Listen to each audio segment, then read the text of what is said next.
Let's eat bilo-bilo, guys. Bilo-bilo, ito yung ginawa ko.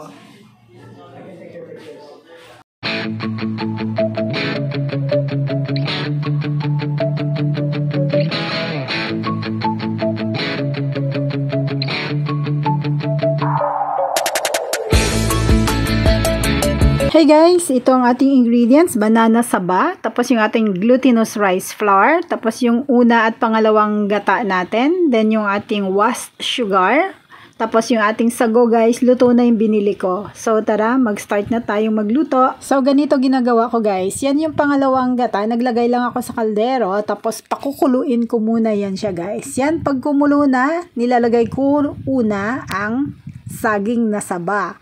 Kumbaga, lulutuin muna natin yung saging na saba guys. Kasi yan ang medyo matagal maluto sa ating mga ingredients. So, takpan muna natin hanggang sa lumambot ang ating saging. Habang pinapalambot natin yung ating saging guys, so bibilugin na natin yung ating rice flour. So, kayo na ang magtansya kung gaano kadami ang inyong lulutuin. At kayo din bahala magtimpla kung gaano ka basa. Pero wag dapat masyadong basa para madali siyang bibilugin. Yan guys. So, bibilug-bilugin lang natin yung ating rice flour.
Check guys, after how many minutes yung ating saging luto na yan. So, ilalagay natin yung ating sago. Luto na yung sago na nabili natin, no? Yan.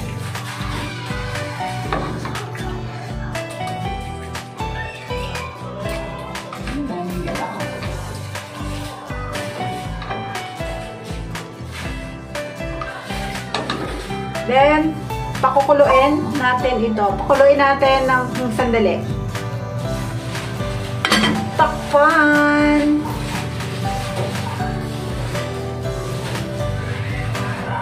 Check guys. So, yan. Pagkalagay natin ang ating sago, ilalagay na natin yung ating malagkit na bilo-bilo.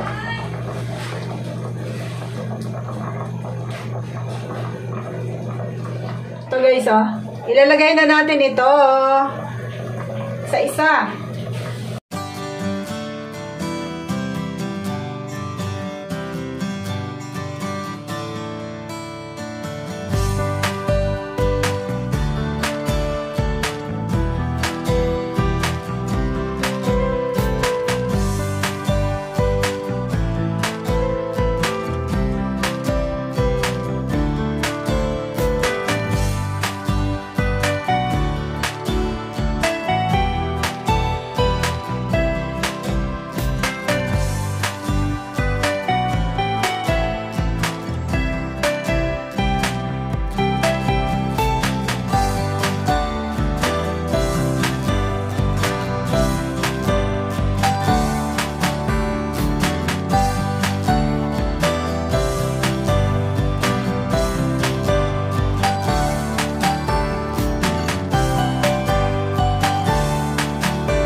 Ilagay na natin yung ating pinakakakang gata, guys.